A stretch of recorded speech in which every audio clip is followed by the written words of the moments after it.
पवित्र श्रीमद् भागवत गीता, पवित्र चारों वेद, पवित्र कुरान शरीफ, पवित्र बाइबिल, पवित्र गुरु ग्रंथ साहिब, पवित्र कबीर साहिब की वाणी में छुपे हुए गूढ़ रहस्य अर्थात तत्व को जानने के लिए कृपया अवश्य सुनिए जगत गुरु तत्वदर्शी संत रामपाल जी महाराज के मंगल प्रवचन। बोलो सतगुरुदेव की जय। बंदी छोड़ कबीर साहेब की जय। बंदी छोड़ गरीबदास जी महाराज की जय। स्वामी रामदेवानंद जी गुरु महाराज की जय। सर्व संतों की जय, सर्व भक्तों की जय, धर्मी पुरुषों की जय। श्री काशी धाम की जय, श्री छुडानी धाम की जय, श्री करोथा धाम की जय, श्री बरवाला धाम की जय। सत सोहे ग्रीब नमो नमो सतपुरुष को नमस्कार गुरु की नहीं। सुर नर मुनि जन साधुआ संतों सर्वसदी नहीं। सतगुरु साहेब संत सब है दंडोतम प्रणाम। आगे पीछे मध्य हुए तिनको जा कुर्बान। नर आकार निर्विषम काल जाल वै बंधनाम। निर्लेपम निज नीर गुणम अकल अनुबे सोन धुनाम। सोहम सुरति समाप्तम सकल समाना नीरतल। उज्ज्वल हिरंबर हरदमम बेपरवा ऐथा है। वार पार नहीं मध्य तुम ग्रीब जो सुमर सिद्ध होई। गणनायक गलता ना करो अनुग्रह सोई। पारस पद परवाना आदि गणेश मनाऊं। गणनायक देवन देवा चरण कमल लौलाऊं। आद अंत करु सेवा परम शक्ति संगीतम। रिधि सिद्धि दाता सोई अवगत गुण अतीतम। सतपुरुष निर्मोही जगदम्बा जगदीशम। मंगल रूप मुरारी तन मन अर्पों शीसम। भक्ति मुक्ति भंडारी सुर नर मुनि जन ध्यावै। ब्रह्मा विष्णु महेशा शेष शेष मुख गावै। पूजय आद्य गणेशा इंद्र कुबेर सरीखा। वरुण धर्म राय ध्यावै। समर्थ जीवन जी का मन इच्छा फल पावै। 33 कोटि अदारा ध्यावै से 88 उतरै भव जल पारा। कट है यम की फांसी 33 कोटि अदारा। ध्यावै से 88 उतरै भव जल पारा। कट है यम की फांसी। सत साही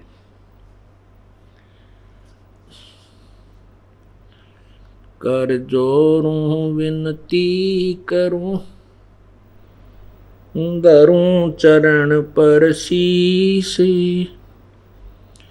गुरु राम देवानंद जी महाराज ने दियो नाम बख्शीस।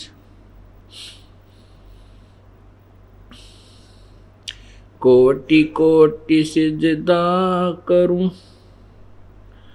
कोटि कोटि प्रणाम। चरण कमल में राखियो मैं बांदी जाम गुलाम। अवगुण किए तो बहुत किए करत न मानी आर। बामे बंदा बख्श दियो बामे गर्दन उतार। अवगुण मेरे बाप जी बख्शो गरीब नवाज। जो मैं पूत कपूत हूँ बोर पिता को लाज।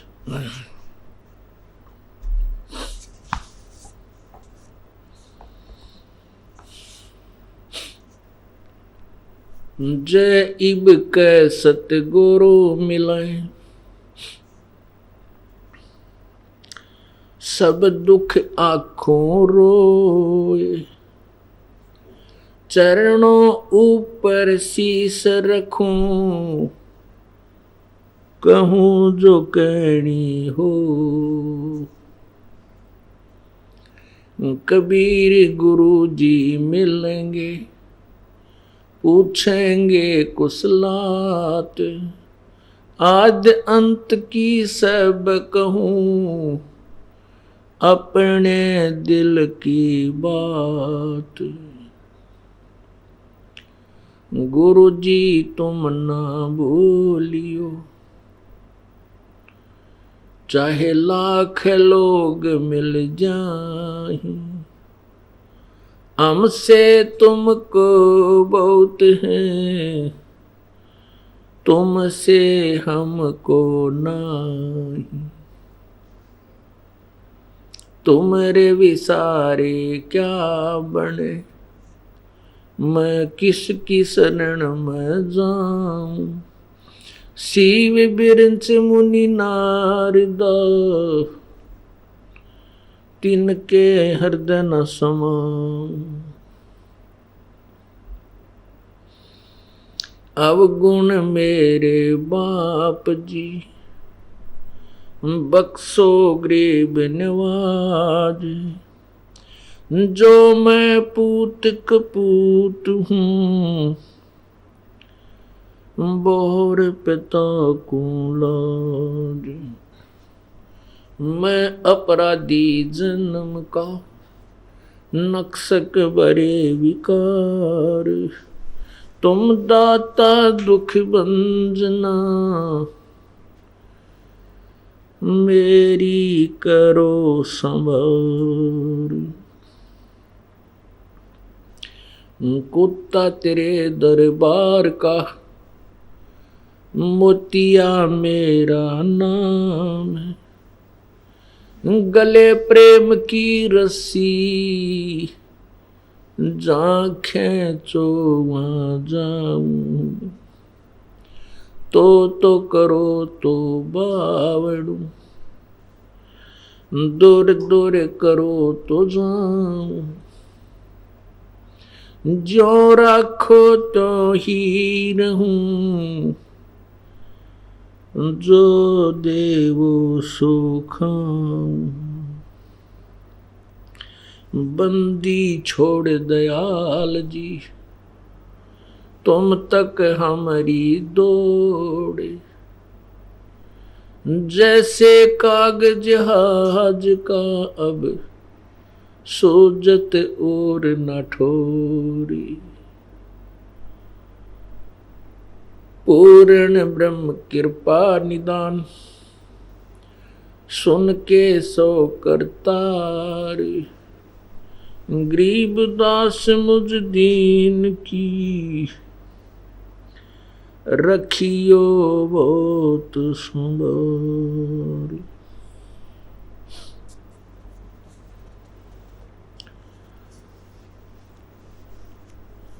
मानुष जन्म दुर्लभ है,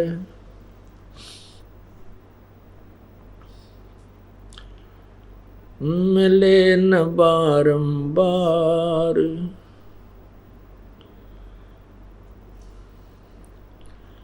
तरवर से पत्ता टूट गरे वो, बोहर न लगता डार।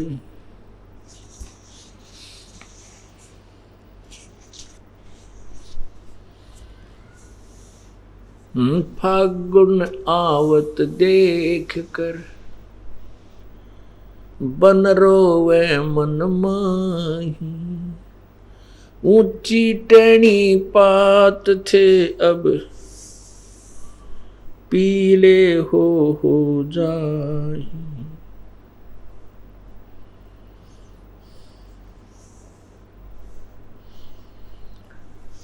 तरवर पात जड़ता यूं कहे, सुन भाई तरवर राय। अब के बिछुड़े नहीं मिले, न जाने कहाँ गिरांगे जोए। तरवर कहता पात से, सुनो पात एक बात, यहाँ की यह रीति है, एक आवे एक जात।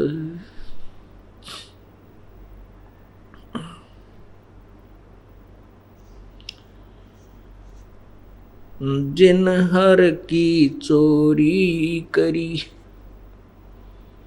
गए राम गुण भूले। ते विधना बागुल किए, रहे उर्द मुख झूली।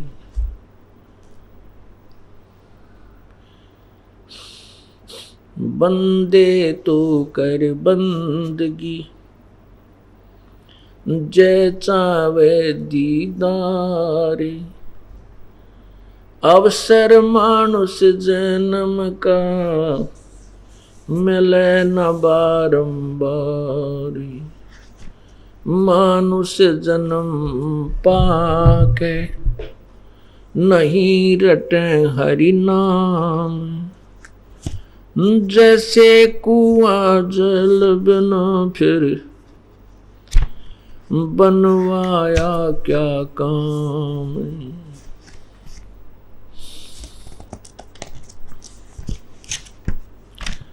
राम रटत कोडी भला,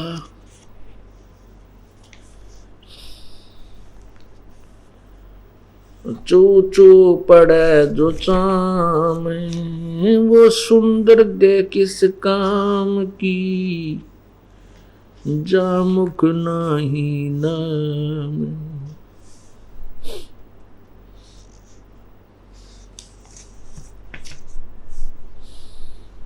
लूट सको तो लूटियो,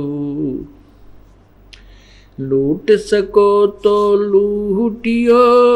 राम नाम की लूटे, पीछे फिर पछताओगे, प्राण जाएंगे छूट।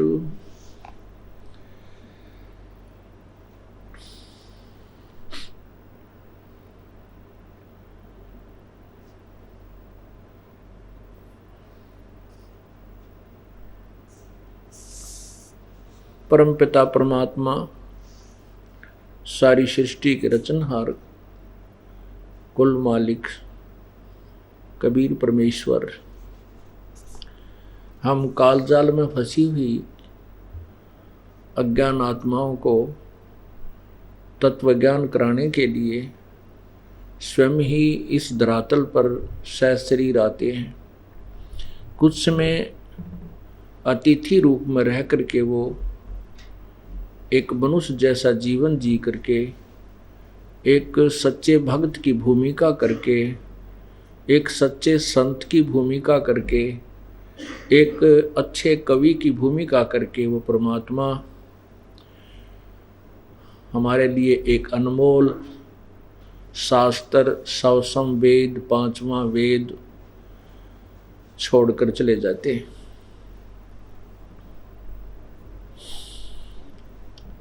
अब हमने जो परमात्मा यहाँ आकर के अपने उपदेश, अपना आदेश, संदेश जो हमें देकर चले गए थे, उसको हमने परमेश्वर को ही मानना, उसको परमेश्वर ही मानना चाहिए। क्योंकि परमात्मा आए थे, उन्होंने जो कुछ कहना सुनना था, हमारे को जो दिशा निर्देश देना था, वो देकर चले गए। यदि वो अब आ जाएंगे, सहशरीर यहाँ प्रकट हो जाएंगे, तो भी वही बात कहेंगे जो उन्होंने 600 वर्ष पूर्व अपनी सवसम वेद में, कबीर वाणी में, कबीर गिरह में बोली थी। इसके लिए परमात्मा गरीबदास साहिब ने भगवान की महिमा बताई है कि निर्गुण सरगुण एक है, दूजा भ्रम विकार। निर्गुण साहिब आप हैं, सरगुण संत विचार। परमात्मा हमारे समक्ष नहीं है, लेकिन उनके द्वारा दिए गए जो विचार हैं, जो उनकी वाणी है, वो सरगुण है, वो साक्षात उन्हीं को समझना चाहिए कि वो परमात्मा बोल रहे हैं। अब हम ये दास तो एक लाउड स्पीकर समझो, एक रिकॉर्डर समझो कि उसकी वाणी को याद करके, ग्रहण करके, रिकॉर्ड करके आपको सुना देता हूँ। ये आदेश उसी परमपिता का है और ये सत्य है, हमने इसको ग्रहण करना चाहिए। उसके विषय में कहा कि ये बातें कहन सुनने तक सीमित नहीं रखनी है, ये कर पाड़ने की हैं, अर्थात इनके ऊपर हमने अमल करना है, इनके ऊपर हमने चलना है, अनुसरण करना है, उनके एक एक दिशा निर्देश का पालन करना है। वो हमें क्या बताते हैं, ना जाने कितने प्रमाण दे करके, ना जाने कितने उदाहरण दे करके, ना जाने कितने प्रकार की कथाएं सुना करके हमारे इस माया के नशे को उतारते हैं। कबीर परमात्मा कहते हैं, इस माया ने सभी को नशा कर रखा है, सब मदहोश हैं, इनको पता नहीं तुम कौन हो, कहाँ पड़े हो, कहाँ से आए हो, कहाँ जाना है।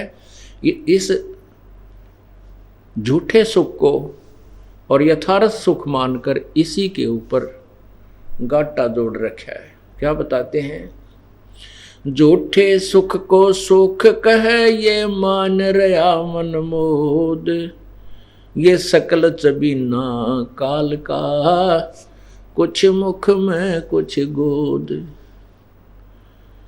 कबीर ये माया अटपटी सब घट आने अड़ी, किस किस को समझाइए ये तकुए भांग पड़ी। काल भगवान ने अपने प्रत्येक ब्रह्मांड रूपी कूप में, कुएं में अनतोली बगैर किसी पैमाइश के भांग डाल रखी है, माया की भांग डाल दी, और हम सभी इसी कुएं का जल पान कर रहे हैं, और जिस कारण से हम सभी को वो माया का नशा हुआ पड़ा है। उस नशे को उतारने के लिए ये एंटीबायोटिक टैबलेट्स अर्थात परमात्मा की ये अमृतवाणी आपको कानों के माध्यम से ये इंजेक्शन लगाए जाते हैं। जिन पुण्यात्माओं को नशा कम है उनका शीघ्र असर हो जाता है, वो शीघ्र जाग जाते हैं, और जिनके ऊपर माया का नशा ज़्यादा बन गया है उनको थोड़ा समय लगेगा, लेकिन विधि यही है, तरीका यही है कि सत्संग सुने, इस वाणी को कानों के माध्यम से पूर्ण रूप से अंदर जाने दे। जैसे एक डोज होती है, डॉक्टर इंजेक्शन सिरिंज में भर के जो दवाई डालता है वो पूरी ही दवाई अंदर जानी चाहिए, तभी वो अपना काम करेगी।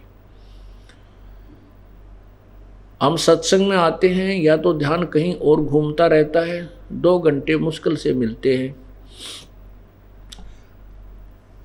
3 दिन सत्संग होता है, 10 घंटे का सत्संग होता है 3 दिन में, और महीने में 6 दिन सत्संग होता है 60 घंटे।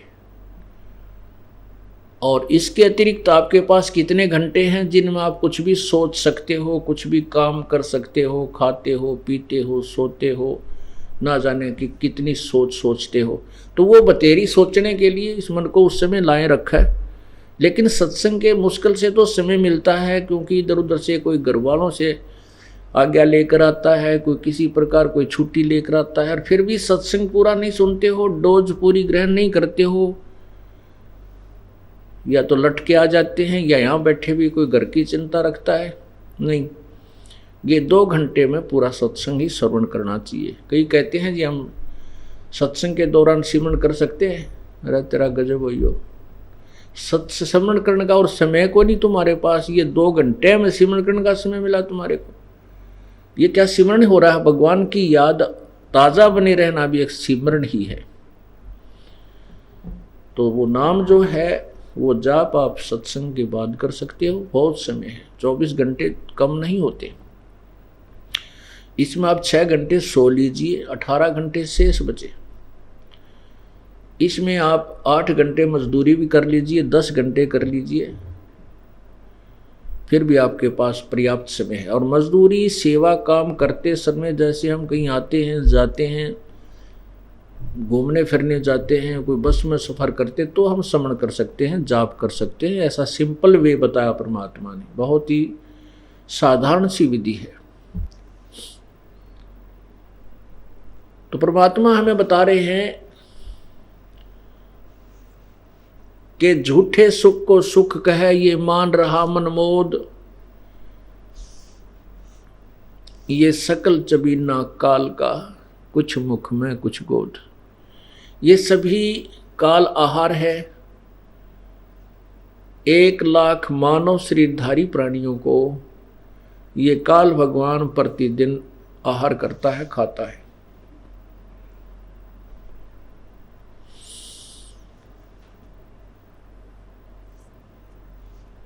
और 1.25 लाख प्रतिदिन उत्पन्न करता है।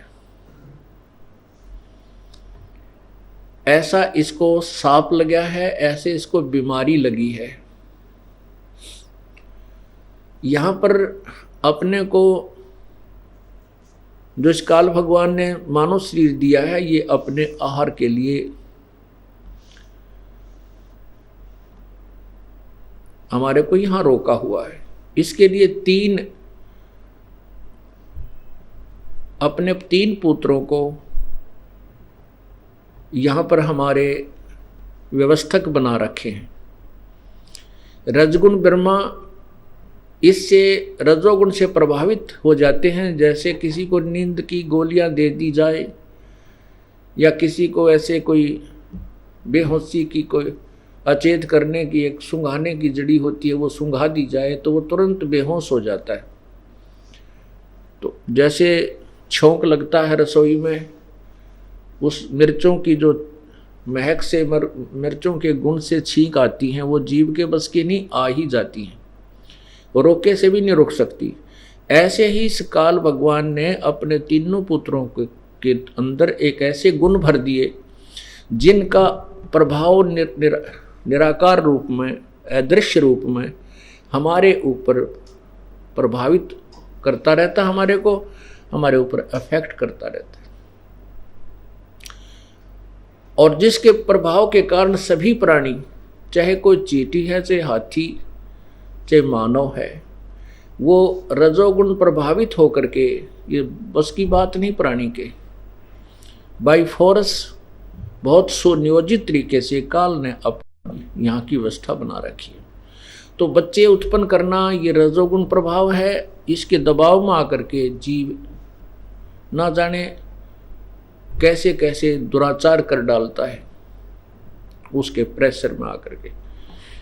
और फिर रजोगुण प्रभावित होकर ही यहाँ की सुख सुविधाओं की, जैसे कार, कोठी, बंगले, बड़ी काफ़ी ज़मीन हो, बड़ा लंबा चौड़ा पार्क हो, किताब फार्म हो, हाँ, ऐसे बनाने की जो नीयत है, जो ऐसी हमारे अंदर इच्छा है, ये भी रजोगुण के कारण ही है। फिर सतोगुण श्री विष्णु जी, इनके अंदर जो गुण भर रखा है सतोगुण का, वो आपस में मोह, ममता, संपत्ति में, पोते पोतिया में, बेटा बेटी में, आपस में, पति पत्नी में, भाई बहन में, ये ऐसा मोह है कि क्योंकि मृत्यु तो यहाँ होती रहती है। और फिर देखो क्या हाल हो जाता, हमारे टक्कर मार मार कर रोते हैं और बहुत समय तक हम उसकी याद भुला नहीं पाते हैं। ये जो सतिथि बनाए रखने के लिए जो मोह ममता हमारे अंदर प्रवेश है, हमारे बस की बात नहीं, ये भगवान विष्णु जी के गुण का प्रभाव है। क्रोधित हो जाना, 1 मिनट में ना जाने क्या झगड़ा हो जाए कि बाप बेटे को मार डालता है, बेटा बाप के लठ मार देता, उसकी मृत्यु हो जाती है। और फिर प्रलय रूपी बहुत सी क्रियाएं हैं जो भगवान शंकर, वो तमोगुण युक्त बना दिया, वो करता है। ये तीनों पुत्र हैं ब्रह्मा जी, रजगुण ब्रह्मा जी है, सतगुण विष्णु जी, तमगुण शिव जी। तो परमात्मा कहते हैं, परमात्मा हमें ये समझाना चाहते हैं कि तुम इस झूठे सुख को सुख कह रहे हो, इस झूठे सुख को सुख कहे ये मान रहा मनमोद, ये सकल चबीना काल का, कुछ मुख में कुछ गोद। 1 लाख तो कल खा लिए, 1 लाख की आज तैयारी, 50-60 हजार तो मार लिए होंगे अब से पहले उसने। और उसके बाद बाकी जो हम अपने बच्चे समझ रहे हैं, अपना भाई बहन समझते हैं, माता पिता, ये हमारे साथ बहुत बड़ा धोखा किया हुआ है। और हम आपस में एक दूसरे से दूर भी नहीं होना चाहिए और हो भी नहीं सकते, क्योंकि हम तो काल के जाल में, काल के घेरे में बंद हैं। हम काल के घेरे में बंद हैं और इस में हम आपस में भी एक दूसरे के साथ खींचतानी करके, झगड़े करके तो और ज़्यादा दुखी हो जाते हैं। इसलिए हमने आपस में प्रेम से रहना चाहिए और यहाँ से छूटने का प्रयत्न करना चाहिए। जो तरीका विधि परमेश्वर ने आके बताई है उसको पूर्ण रूप से एप्लीकेबल करना चाहिए, उसको पूर्ण रूप से हमने अमल में लाना चाहिए ताकि हमारा पीछा छूटे। अब कितनी बार सुनाया जाता है कि कोट जन्म तन भ्रमत हो गए, कुछ ना हाथ लग्या रे, कुकर सुकर खरबा बोरे, कौआ हंस बगारे। कोटि जन्म तू राजा की, ना मिटी न मन की आशा, भिक्षुक होकर दर दर घूम्या, ये मिला ना निर्गुण रासा। कोटि जन्म इंद्र कुबेर ईश की पदवी, ब्रह्मा वरुण ध्रुमराया, और विष्णुनाथ के पुर को जाकर फिर भी उल्टा आया। असंग जन्म तो मरत्या हो गए, जीवित क्यों ना मरे रे, और 12 मद मैल मठ बोरे, बहुर न दे धरे रे। दोजक कहते हैं नरक को और बहिष्ठ कहते हैं स्वर्ग को। दोजक भीष्ट सभी ते देखे, दोजक नरक और बहिष्ठ स्वर्ग। अच्छे यहाँ पर पुण्य किए तो स्वर्ग चले गए और साथ में पाप भी भोगने पड़ते हैं जब तक हम पूर्ण परमात्मा कबीर परमेश्वर की शरण में विधिवत नहीं आते, उनके द्वारा भेजे हुए पूर्ण संत की शरण ग्रहण नहीं करते। और जब तक हम पूर्ण मर्यादा में नहीं रहते तब तक हमें दोनों ही पुण्य और पाप भोगने पड़ते हैं। जिस समय हम पूर्ण परमात्मा की शरण ग्रहण कर लेते हैं पूर्ण संत के माध्यम से और मर्यादा में रहते हैं तो फिर हमारे पाप नष्ट हो जाते हैं। जब ही सत्य नाम हृदय धरो, भयो पाप को नाश, और मानो चिंगारी अग्नि की भाई पड़ी पुराने घास। ऐसे हमारे पाप नष्ट हो जाते हैं जैसे सूखे बहुत बड़े ढेर में सूखे घास में एक ही माचिस की तिल्ली यानी एक अग्नि की चिंगारी लगा दी जाए, वो सबको जलाकर सभा कर देता है, राख देता है। ऐसे ही पूर्ण परमात्मा का विधिवत प्राप्त सतनाम हमारे पूर्व संचित कर्मों को नष्ट कर देता है, नाश कर देता है, पापों का नाश कर देता है। पाप बहुत प्रकार के होते हैं, कुछ पाप दान से नष्ट होते हैं, कुछ सत्संग श्रवण करने से, ज्ञान यज्ञ से होते हैं, कुछ हवन यज्ञ से होते हैं, कुछ पाप प्रणाम जो हम प्रणाम करते हैं दंडवत, इस प्रणाम से होते हैं, तो कुछ धर्म से होते हैं जैसे हम धर्म भंडारा करते हैं या अखंड भंडारा चलता, भगवान का सदा व्रत चल रहा है, इसमें जिसका भी 10 रुपये, 20 रुपये, 100 रुपये, 1000, 2000, 10,000 का जितना सहयोग है वो धर्म यज्ञ में भी उनको लाभ मिलता है। तो ऐसे भी हमारे पाप क्षीण होते हैं। यजुर्वेद अध्याय नंबर 8 के मंत्र 13 में स्पष्ट किया है कि परमात्मा पूर्ण ब्रह्म अपने साधक के चाहे साधना यानी साधना का अर्थ होता है सभी मजदूरियां, जैसे 500 यज्ञ और सिमरण, ये सभी करने वाले के चाहे कोई संत करे चाहे जनसाधारण करे, सभी के पाप को नष्ट कर देता है। अपने किए को पिता चाहे पिता करे चाहे पुत्र करे, कोई भी करे, यानी साधना सच्चे दिल से जो भी करता है उसके घोर पाप को भी परमात्मा पूर्ण ब्रह्म नष्ट कर देता है, नाश कर देता है। चाहे वर्तमान में किए हैं चाहे आगे आगे तो हम करेंगे ही नहीं। इसलिए दोजक बहिष्ट सभी ते देखे, राजपाट के रसिया। पुण्य किए स्वर्ग में, तप किया राज प्राप्त किया, फिर 84 लाख योनियों में, और फिर साथ में नरक के अंदर भी आपको कष्ट उठाना पड़ा। दोजक बहिष्ट सभी ते देखे, राजपाट के रसिया। क्या बताते हैं कि असंग जन्म तन मर्त्या होगे, जीवित क्यों ना मरे रे। और 12 मद मैल मठ बोरे, बहुर न दे धरे रे। जीवित कैसे मरना होता है,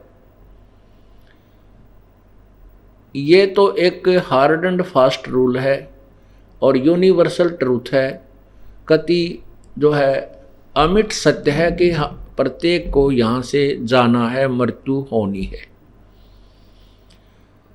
और आप देखते हो, समाचार पत्रों में भी पढ़ते हो, वैसे भी सुनते हो कि एक व्यक्ति जा रहा था, उसने नाइट सर्विस से ही वापस आ रहा था, इतना शीघ्र काम था, बहुत जरूरी आवश्यक कार्य था, और रास्ते में ही आते समय एक्सीडेंट हो गया। अब जिन कार्यों के लिए वो इतनी शीघ्रता किए हुए था कि मैं जल्दी चलूं, कहीं लेट ना हो जाऊं, मेरा काम बिगड़ जा, और वो खुद ही गया। हमारे को इन बातों पर विचार करके करना पड़ेगा, और फिर इन्हीं विचारों से हम उस काल के को लूटे छूट कर सत्संग में आ सकते हैं, नहीं तो कोई तरीका नहीं है। आप घर से इसलिए नहीं चलते कहीं मेरा काम ना बिगड़ जा, कहीं मेरा काम खराब ना हो जाए, मेरा कार्य ना हो जाए, भैंस दूध ना दे, या कि तो और कोई दिक्कत ना हो जाए। परमात्मा कहते हैं कि तुम महीने में 3 दिन तो मर के देख लो। जो हम मरेंगे फिर तो वापस आ ही नहीं सकते, वैसे मरते हैं काल मारेगा जब तो वापस आ ही नहीं सकते, सारा काम रह गया, बिगड़ गया। और हम 3 दिन मर जाएंगे, जीवित मरना है।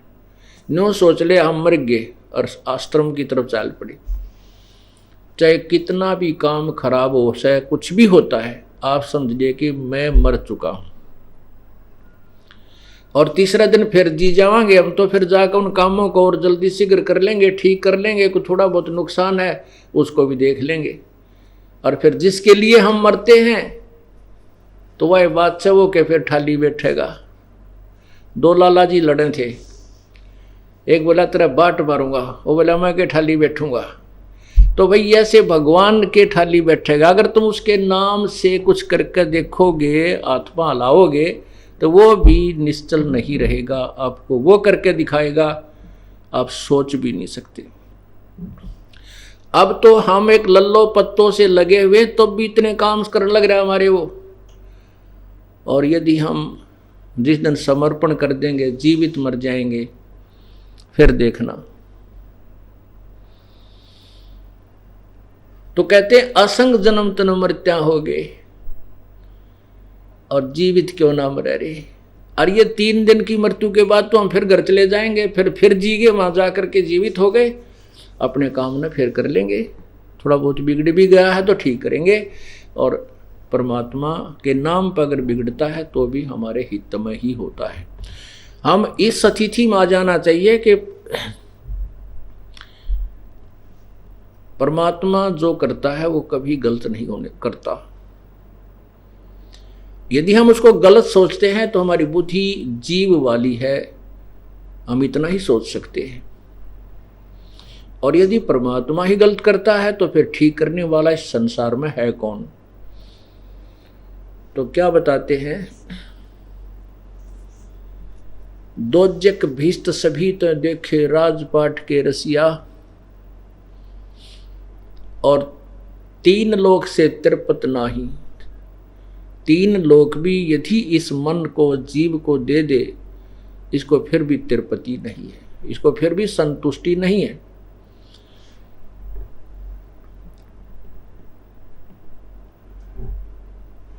फिर बताते हैं सतगुरु मिले तो इच्छा मिटे, कोई संत मिले, सतगुरु मिले, सच्चा संत मिले तो ये इच्छाएं समाप्त करे, जिसके कारण हम काल के जाल में फंसे रहते हैं। सतगुरु मिले तो इच्छा मिटे, पद मिल पदे समाना, और चल हंसा उस लोक बैठाऊं जो आदि अमर अस्थाना। ओए होए, आदि सदा का, कभी नष्ट नहीं होता, अमर स्थान, वो अमर स्थान, सत्यलोक, सच्चा लोक, सतलोक, अविनाशी स्थान।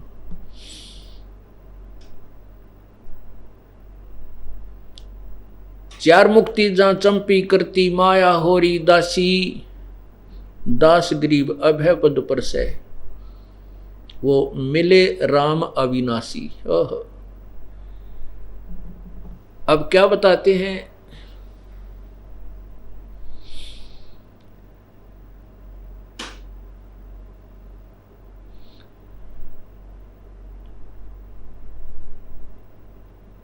पात झड़ता न्यू कहे सुन भई तरवर राय, अब के बिछुड़े ना मिल न जाने कहाँ गिरांगे जाए।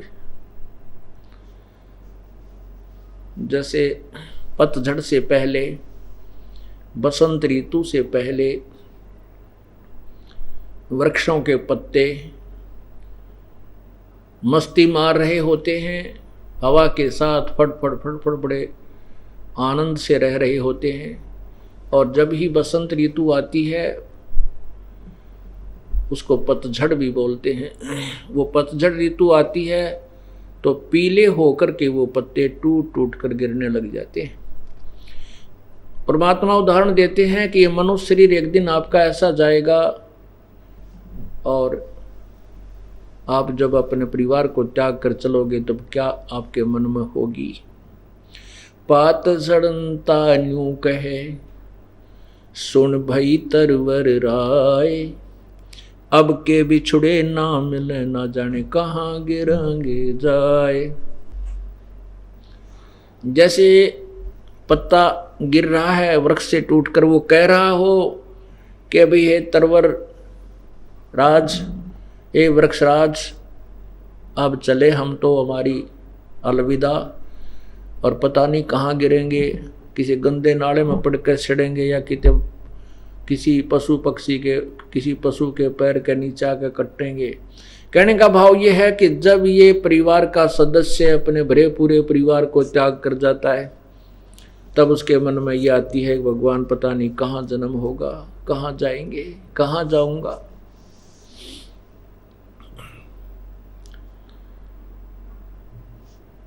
और जाऊंगा तो फिर वहां क्या होगा। परमात्मा कहते हैं कि हिड़की दे दे रोएगी सुरता जब तू चल लेगी अकेली। इस पूरे परिवार को त्याग कर जब तू आत्मा, ये जीव, तू यहाँ से चलेगा, जब पछाड़ खा रोएगी, डकरा डकरा कर रोएगी, रोएगा कि मेरा भाई रह गया, मेरी बहन रहेगी, मेरा पति, मेरा पत्नी, मेरी संपत्ति, मेरी कार, मेरी कोठी। भगवान याद दिलाते हैं कि ये झूठे सुख को सुख है।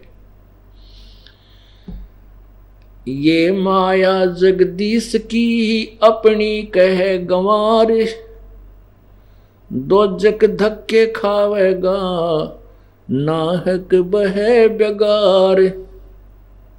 ये माया तो पूर्ण परमात्मा ने की दी हुई है, इस काल ने तपस्या करके प्राप्त की है, और इसको तू अपनी मान रहा है। ये माया तेरी नहीं, तू अपनी कहे गंवार। जब यहाँ अब तो हम सब कुछ अपना मान रहे हैं, ये मकान मेरा है या कोठी मेरी है, ये कार मेरी है या बेटा मेरा है, बेटी मेरी है। और जब ये शरीर छूट जाता है, जब ले जाना एक आध दिन उठा के सुई ले जाके दिखा दे, अपनी नहीं है, हमारे को यही भूल लगी है। इसी भूल को तोड़ने के लिए परमात्मा, इसी भूल को मिटाने के लिए परमात्मा ये ना जाने कितने वचन सुनाता है। पूर्ण परमेश्वर कबीर परमात्मा बंदी छोड़ हमें बताना चाहते हैं कि तरवर कहता पात से सुनो पात एक बात, यहाँ की यह रीति है, एक आवे एक जात। यहाँ की तो एक ऐसी ही रिवाज है, ऐसा ही नियम है, एक आ रहा है, पैदा हो रहा है, जन्म ले रहा है, एक मृत्यु को प्राप्त होकर और ऊपर को धर्मराज के दरबार में जा रहा है। यहाँ की यह रीति है, एक आवे एक जात। अब हम इस आने और जाने के झंझट को मिटाने के लिए किसके सामने पुकार करें? कौन है वो शक्ति जो हमारे इस आने और जाने को मिटा सकता है, अर्थात हमारी जन्म और मृत्यु के झंझट को पूर्ण रूप से समाप्त कर सकता है? अब हमने उसकी तलाश करनी पड़ेगी, नहीं तो उसके बारे में कह रहे हैं ये अरहट का कुआं लोई, ओए होए, ये अरहट का कुआं लोई, यागल बंजा है सब कोई। यहां से पुण्य या पाप की बाल्टी भरी, ऊपर ले गए, ऊपर खाली कराए, कुछ स्वर्ग में कुछ नरक में, फिर आगे, फिर भरी, फिर चले, फिर भरी, फिर चले। कहते हैं ये कभी अंत ही नहीं हो सकता इसका तो। और इन अज्ञानी ऋषियों ने, संतों ने, महर्षियों ने, जिनको ज्ञान नहीं था, इसी को फाइनल मान लिया कि यही जीवन है, जन्म और मृत्यु तो कंपलसरी है और ये होनी भी चाहिए। तो तेरा गजब हो गया। अब जिनके पास कोई समाधान है ही नहीं, वो तो यही कहेंगे कि पाप कर्म नहीं कटते। जिनको पता ही नहीं कि कोई ऐसी औषधि भी है, ऐसा कोई मंत्र है, ऐसी साधना जिससे पाप कट जाते हैं, जिनको पता ही नहीं, तो वो तो यही कहेंगे कि पाप नहीं कटते साधना से, क्योंकि वो बिल्कुल अनजान और कति मूर्ख हैं। जब हम भक्ति कर रहे हैं और भक्ति करने से हमारे पाप यक्षमा नहीं हुए, हम औषधि खा रहे हैं और औषधि खाने से रोग कटेगा ही नहीं, तो उस औषधि को खावेगा कौन और किसकी रुचि बनेगी? नहीं बन सकती। तो ऐसे अज्ञानी संतों को, महर्षियों को हमने, ऐसे अज्ञानी व्यक्तियों को महर्षि और संतों की, सतगुरु की भाव जो है ना उपाधि दे रखी थी। और जो पूर्ण परमात्मा, जो सतगुरु थे, स्वयं आए कबीर परमेश्वर, एक सदगुरु की भूमिका उन्होंने की, उसको हमने रिजेक्ट करके एक कवि मान रखा था। ये तो एक कवि था। और जबकि ऋग्वेद मंडल नंबर 9 सूक्त नंबर 96 के मंत्र नंबर 16 से लेकर 20 तक यही स्पष्ट किया है कि उस परमात्मा का वास्तविक नाम क्या है। उसका वास्तविक नाम कबीर देव है। और वो कबीर गिरह, कबीर वाणी के माध्यम से, लोकोक्तियों के माध्यम से, कविताओं के माध्यम से अपनी महिमा आप सुनाता है। उस तत्व ज्ञान को सुनाने के लिए आता है और वो तीसरे मुक्ति धाम में रहता है, क्योंकि मुक्त धाम वो है जो कभी मृत्यु को प्राप्त नहीं हो, जो कभी नष्ट ना हो। 21 ब्रह्मांड काल के ये भी नाशवान हैं, 7 संख ब्रह्मांड परब्रह्म के यानी वो भी नाशवान हैं। केवल वो तीसरा लोक, सतलोक जो है वो पूर्ण परमात्मा का, वो कभी नष्ट नहीं होता। उस तीसरे मोक्ष धाम में वो परमात्मा रहता है और वो अपनी महिमा लोकोक्तियों के माध्यम से उच्चारण करके, आवाज लगा लगा के सुनाता है। इसलिए उसको एक कवि की उपाधि दे दी जाती है, लेकिन वो वास्तव में परमात्मा ही होता है। पुण्यात्माओं, आप शिक्षित हैं। अब सबसे बड़ा दाव हमारा यही लगा है कि सभी मानव समाज शिक्षित है, अक्षर ज्ञान युक्त है, और हमारे पास वो सदग्रंथ है। अनुवादकर्ताओं ने हिंदी में संस्कृत का कर रखा है। जहां उन्होंने गोल मोल किया है उसको हम ठीक कर लेंगे, क्योंकि शब्दकोश हमारे पास है और तत्व ज्ञान हमारे पास है। उसमें यही स्पष्ट किया है कि उसको कवि कहने लग जाते वो परमात्मा होता है। जैसे कबीर भगवान इसको कवि कहने लगे थे। इन्होंने लोकोक्तियों के माध्यम से, दोहों के माध्यम से, यानी पद्य भाग में अपनी महिमा, अपने द्वारा रची हुई सृष्टि की वो रचना का ज्ञान और अपने ही पाने का, सतलोक जाने का जो यथार्थ ज्ञान वो आकर के स्वयं ही दिया, जिस कारण से उसको कवि कहने लगे। और ये वेद बताओ कि वो कवि कहलाता है, लेकिन वो भगवान होता है, वो परमात्मा होता है। अब क्या बताया उस परमेश्वर ने आकर के,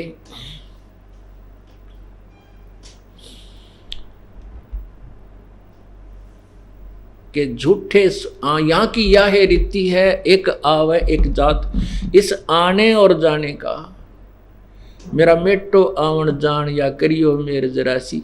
उस परमात्मा के लिए तो ये एक जरा सा यानी बिल्कुल सिंपल सा काम है। यदि हम सच्चे दिल हैं और पूर्ण मर्यादा में आखिरी सांस तक इसके चरणों में पड़े रहेंगे तो मोक्ष में कोई दिक्कत नहीं है। हम कुछ दिनों के बाद आंधी पाक जाते हैं, कुछ दिनों के बाद क्योंकि सुख गना दे देता है, सुखी हुए राम भगवान से दूर हुए। इसलिए परमात्मा हमें ये बताते हैं कि ये भी याचना करते रहना साथ साथ के उस सुख के माथे पत्थर पड़ो जिस ते नाम हृदय ते जाए, और बलिहारी उस दुख के जो पल पल नाम रटावे। ऐसा सुख भी मत देना भगवान जिसे तेरी भूल पड़ जा, और मुझे तो उस सुख की बजाय वो दुख अच्छा है जिस कारण से आपकी याद बनी रहे। कुछ कष्ट होता है, पुण्यात्माओं आप देख लेना उस मालिक के खेल। आपका साथी जो नाम नहीं ले रहा वो कहेगा मेरे यहाँ दर्द है और मेरे को कैंसर बता रखी है, और आपको भी वहीं पीड़ा होगी, फिर रोगे भगवान हे परमात्मा कहीं मुझे भी कैंसर ना हो जाए। खूब याद करोगे और फिर कुछ दिनों के बाद टेस्ट भी कराओगे तो आपको कैंसर नहीं मिलेगी, तो आपकी और श्रद्धा मालिक में बढ़ेगी। तो कहते हैं ऐसा दुख भी देना परमात्मा तेरी याद बनी रहे, वो सुख मत देना जिससे तेरी भूल पड़ जाए। वो सुख तो एक दिन यही रह जाएगा, वो तो अपना है ही नहीं, वो तो झूठा सुख है जिसको हमने अनजानपने में सुख मान रखा है, वो सुख है ही नहीं। अब इस आने और जाने के झंझट को कौन मिटा सकता है, इसके ऊपर थोड़ा सा विचार करते हैं।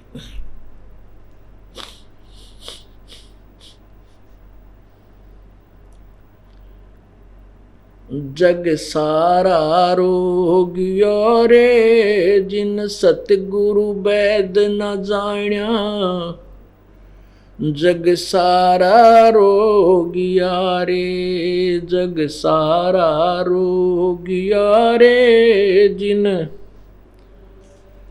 जाण्या, जग सारा रोगिया रे।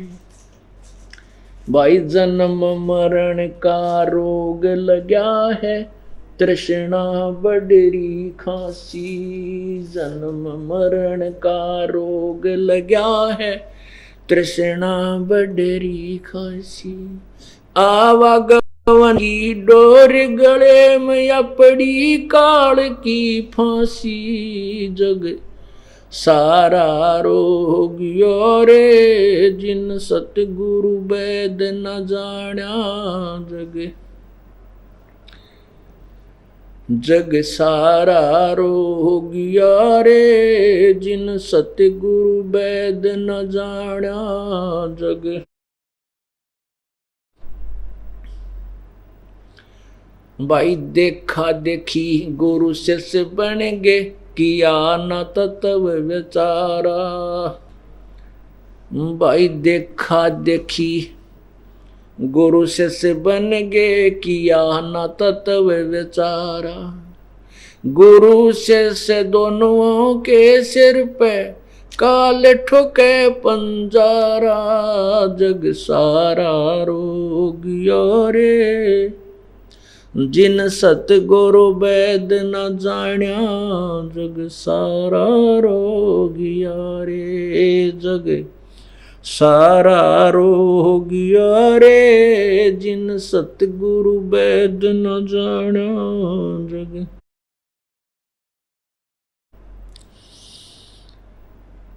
जग सारा रोगिया रे जिन ना, जग सारा रोगिया रे। भाई सच्चा सतगुरु कोई न पूजे, झूठों जगपतियासी। सच्चा सतगुरु कोई न पूजे, झूठों जगपतियासी। अंधे की बाँ गही अंधे न मार्ग कौन बतासी, जग सारा रो गया रे जिन सतगुरु वैद न जाण्या, जग सारा रो गया रे जग सारा। जिन सतगुरु वैद न जाण्या जग, भाई सार शब्द सर जीवन बूटी, घस घस अंग लगावे, सार शब्द सर जीवन बूटी, घस घस अंग लगावे। कहे कबीर तुम सत कर मानो, ये जन्म मरण मिट जावे, जग सारा रो गया रे जिन सतगुरु वैद न जाण्या, जग जग सारा रो गया रे जिन सतगुरु वैद न जाण्या, जग। सत साहिब कहते हैं ये जग सारा रो गया रे जिन्होंने सतगुरु वैद न जाण्या, जग सारा रो गया रे। अब हम शास्त्रों के आधार से उन भगवानों को तोलेंगे, उन भगवानों को पहचानेंगे जिनकी हम पूजा करते थे और जिनको हम समर्थ मानते थे, जिनसे हम अपने मोक्ष की कामना किया करते थे, प्रार्थना करते थे। पवित्र हिंदू समाज के अंदर श्री ब्रह्मा जी, श्री विष्णु जी, श्री शिव जी, रजगुण श्री ब्रह्मा जी, सद्गुण श्री विष्णु जी, तमगुण श्री शिव जी की हम पूजा करते थे और उनको सर्वशक्तिमान, सर्वेश्वर, मृत्युंजय, कालज्य, सारी सृष्टि के रचनहार, पूर्ण मोक्षदाता, अजरो अमर, इनके कोई जन्मदाता नहीं है, ऐसा जानकर इनकी पूजा करते थे। इन्हीं से हम अपने सर्व संकट के निवारण की कामना किया करते थे। और जो हमें ये ज्ञान बताया गया था वो मार्गदर्शक ऋषि, महर्षि, संत, मंडलेश्वर, सतगुरु कहलाने वाले वो नकली, वो हमें बताया करते थे कि हम वेदों के अनुसार से आपको ये ज्ञान बता रहे हैं। वेदों में तीनों देवताओं को ही पूर्ण परमात्मा लिखा है और साथ में पुराणों का भी सहयोग लेते थे कि शिव पुराण में शिव जी के बारे में बताया है, विष्णु पुराण में विष्णु जी के बारे में बताया है और ब्रह्मा पुराण में ब्रह्मा जी के विषय में बताया है। देवी पुराण में भी ऐसा ही लिखा है, मार्कंडेय पुराण में लिखा है, पुराण में लिखा है।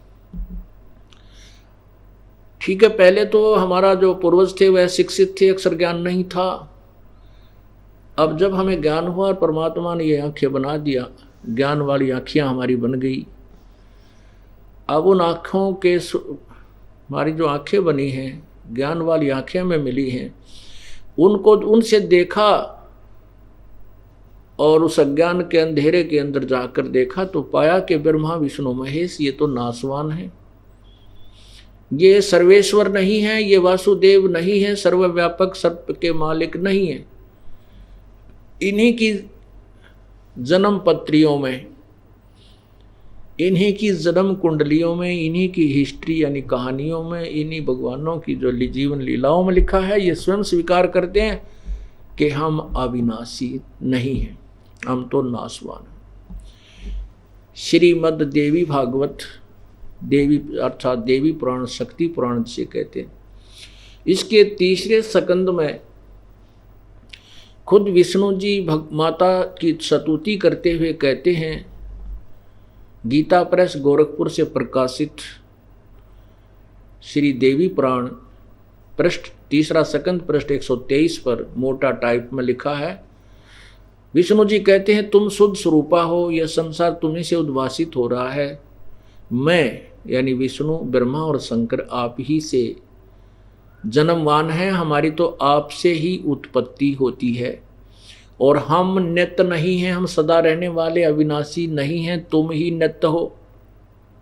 शंकर भगवान भी कहते हैं कि हे माता, यदि ब्रह्मा और विष्णु आप ही से के पुत्र हैं, आपसे जन्मे हैं, तो क्या तमोगुणी लीला करने वाला शंकर मैं आपकी संतान नहीं हुआ? अर्थात मुझे भी जन्म देने वाली तुम ही हो। इससे सिद्ध होगा कि तीनों नाशवान हैं, इनके जन्म मृत्यु होती है। देवी दुर्गा इनकी माता है और ज्योति निरंजन काल, जिसको ब्रह्म भी कहते हैं, क्षर पुरुष भी कहा जाता है, ये इनका पिता है। श्री शिव पुराण, गीता प्रेस गोरखपुर से प्रकाशित रुद्र संहिता,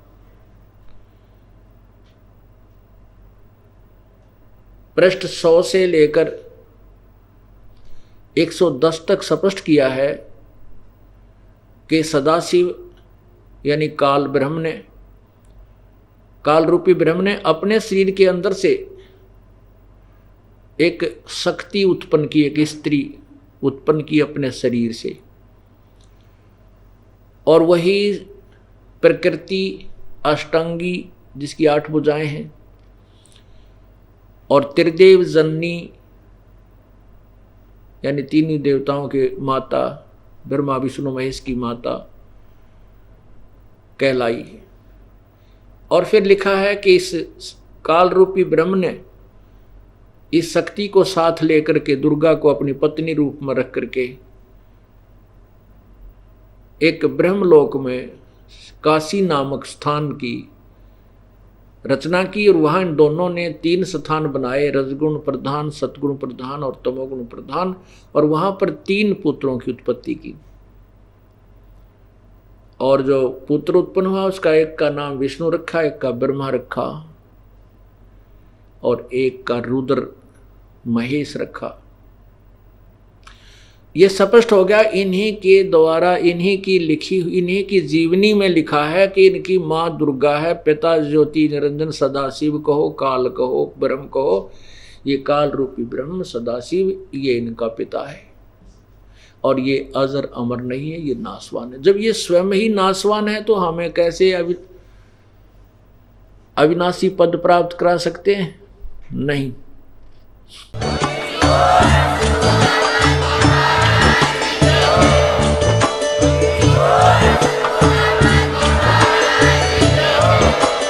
आप सुन रहे थे जगत गुरु तत्वदर्शी संत रामपाल जी महाराज जी के मंगल प्रवचन। अधिक जानकारी के लिए विजिट कीजिए हमारी वेबसाइट www.jagatgururampalji.org। संत रामपाल जी महाराज जी के शुभ आशीर्वाद से पूरे विश्व भर में 500 से भी ज्यादा नाम दीक्षा केंद्र हैं, जिन पर संत रामपाल जी महाराज जी द्वारा ऑनलाइन निशुल्क नाम दीक्षा दी जा रही है। अपने नजदीकी नाम दीक्षा केंद्र का पता करने के लिए संपर्क करें 8222880541।